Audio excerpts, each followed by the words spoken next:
Video start करने से पहले आप लोगों से रिक्वेस्ट है कि अगर आपने इस तरह के क्वेश्चन पहले कभी नहीं किए तो प्लीज प्रैक्टिस कर लो, क्योंकि ऐसे क्वेश्चन आपके एग्जाम में आने के पूरे पूरे चांसेस हैं। अब क्वेश्चन में क्या बोला गया है, क्वेश्चन में कहा है find the image of the point A 1,6,3 in the line x/1 is equal to y minus 1/2 is equal to z minus 2/3। एक तो क्वेश्चन यहाँ तक हो गया, इमेज निकालना है। Also find the equation of line joining the point A and the image A dash। पहले एक बार फिगर को विजुअलाइज कर लेते हैं, कैसी फिगर बनेगी। ध्यान से देखो, आपके पास एक पॉइंट A है 1,6,3 और एक लाइन है जिसकी इक्वेशन आपको दी हुई है x/1 is equal to y minus 1/2 is equal to z minus 2/3। अब इस पॉइंट की इमेज अगर लाइन के अंदर बनेगी तो पक्की बात है वो यहां पर कहीं होगी। ऐसा मानो कि जो लाइन है ना वो प्लेन मिरर है, तो पॉइंट ए है और ए डैश जो है ना वो इसकी इमेज है। तो आपको इमेज निकालनी है, ठीक है। कैसे करेंगे, तो पहले क्या काम करो, पहले आप फुट निकालो, इसका फुट ऑफ परपेंडिकुलर निकाल लो। इस पॉइंट को मैं पी एज्यूम कर रहा हूं।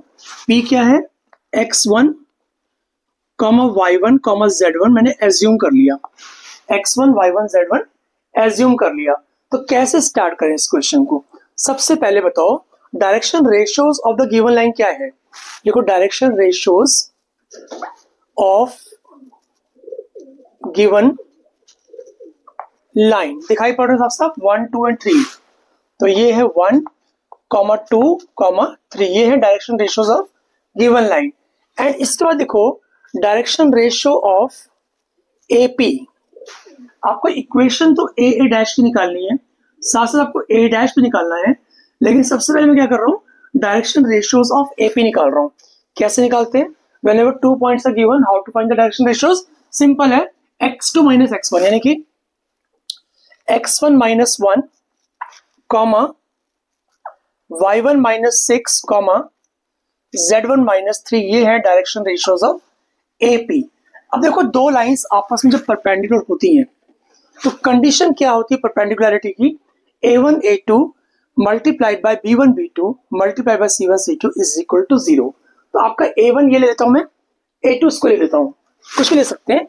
a1 a2 1 into x1 minus 1 plus b1 b2 2 into y1 minus 6 plus c1 c2 3 into z1 minus 3 equal to कर देंगे 0 के। अब इस इक्वेशन को सिंप्लीफाई कर लेते हैं, तो आएगा x1 minus 1 plus 2y1 minus 12 plus 3z1 minus 9 is equal to 0। थोड़ा और सिंप्लीफाई करते हैं, तो x1 plus 2y1 plus 3z1 is equal to 12 plus 1 13, 13 minus 13 plus 9 22। तो राइट हैंड पर जाकर ये प्लस 22 बन जाएगा। तो ये आपके पास क्या ही इक्वेशन नंबर 1 आ चुकी है। अब क्वेश्चन ये उठता है कि how to find the values of x1, y1 and z1। ठीक है, तो ध्यान से देखो, जो पॉइंट P है, the point P lies on the line also. जो गिवन लाइन है उसके ऊपर भी आपका पॉइंट P लाई करेगा। तो जहां पर x है वहां पर लिखो x1, जहां पर y लिखा है वहां लिखो y1, और जहां पर z लिखा है वहां पर लिखो z1। सारे ही रेशियोज इक्वल है, इक्वल टू k एज्यूम कर लेंगे। तो यहां से आपका x1 आएगा k के equal, y1 is equal to 2k plus 1 आएगा, एंड z1 आ जाएगा 3k प्लस 2। इस x1, इस y1 और इस z1 को हम पुट करेंगे इक्वेशन नंबर 1 के अंदर। तो ये बन जाएगा k प्लस 2 टाइम्स y1 यानी कि 2k plus 1 plus 3 times z1 यानी कि 3k plus 2 is equal to 22 आ जाएगा। ठीक है, यहां से इस इक्वेशन से हम लोग k की वैल्यू आराम से निकाल लेंगे। तो आएगा k plus 4k plus 2 plus 9k plus 6 is equal to 22। 4 plus 1 5, 5 plus 9 14, 14k plus 8 is equal to 22। 14k आ गया आपका 14k इक्वल, तो यहां से k इक्वल टू 1 आ गया। k इक्वल टू 1 आने से क्या आप x1 निकालोगे? ऑफ कोर्स निकालोगे, क्योंकि x1 आपका k के इक्वल है, तो x1 आ जाएगा आपका 1। y1 क्या आएगा? 2 इंटू 1 प्लस 1 यानी 3, और z1 आ जाएगा जहां पर k वहां पर 1 पुट कर लो, तो ये आ गया 5। यानी कि फुट परपेंडिकुलर जो है ना वो आपका 1 3 5 आ चुका। तो जहां पर p लिखा है ना वहां पर लिख सकते हो आप 1 3 5। ठीक है, इतना ठीक से आ गया। अब क्या करना है ध्यान से देखो, अब बोल रहा है फाइंड द इमेज। अब आपको निकालना है a डैश के कोऑर्डिनेट्स। तो यहां मैं एज्यूम कर रहा हूं इसको x2 y2 z2, let the coordinates of a dash are x2 y2 and z2। ठीक है, a और a डैश का मिड पॉइंट p होगा, तो using the mid point formula x2 plus 1 upon 2 1 के इक्वल हो जाएगा। ऐसे ही y2 प्लस 6 अपॉन 2 3 के इक्वल हो जाएगा। सिमिलरली z2 प्लस 3 अपॉन 2 ये किसके इक्वल होगा? 5 के इक्वल होगा। तो यहां से x2 आ जाएगा आपका, x2 आ जाएगा 1, y2 आ जाएगा 0 एंड z2 आ जाएगा 7। यानी कि जो इमेज है, पहला क्वेश्चन क्या था? Find the image of the point A. यानी कि जो इमेज है ना वो आ चुकी है। Hence the image, coordinates of image A dash क्या बन गया? 107, 1,0,7। This is answer number 1।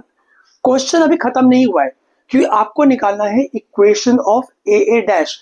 लिखा है ना, also find the equation line joining the point and the image. मतलब आपको ए डैश की इक्वेशन भी निकालनी है। ठीक है, इक्वेशन ऑफ ए डैश। ए कितना है? 1,6,3 है, एंड ए डैश क्या है? ए डैश है 107। याद करो, equation of line joining two points is given by x minus x1 upon x2 minus x1 is equal to y minus y1 upon y2 minus y1 is equal to z minus z1 upon z2 minus z1। लिख लेंगे एक बार। Equation is x minus x1 upon x2 minus x1 is equal to y minus y1 upon y2 minus y1 is equal to z minus z1 upon z2 minus z1। x minus x1, x minus 1, this is x1 upon x2 minus x1, तो 0 आ गया यहाँ पर, is equal to y minus 6 upon 0 minus 6 is minus 6 is equal to z minus 3 upon 7 minus 3 कितना होता है? 4। That is our answer number 2। तो I hope आपको पूरा क्वेश्चन अच्छे समझ आ चुका होगा। स्टिल आपको कोई भी डाउट हो तो कमेंट सेक्शन में कमेंट करके पूछ सकते हैं। नेक्स्ट वीडियो में जल्दी ही। Till then good bye.